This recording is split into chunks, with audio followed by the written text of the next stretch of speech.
Hi, I'm Steve Broner, Senior Product Manager for Sharp's Professional Display Division.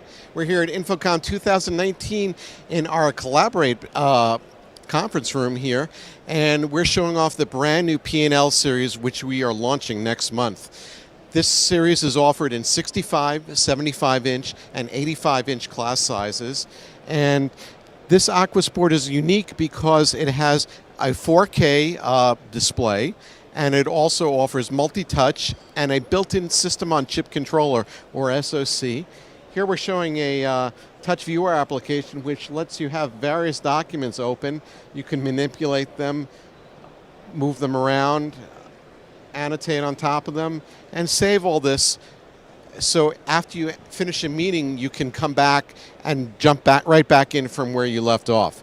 This display also features a new touch technology called In-Glass IR, created by FlatFrog Technologies.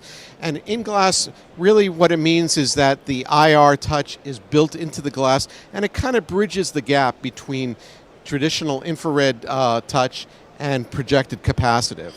This would be kind of the middle of the line of the AQUOS boards, where we also have the PNC and this is the P&L, and then at the very top we have the Windows collaboration displays.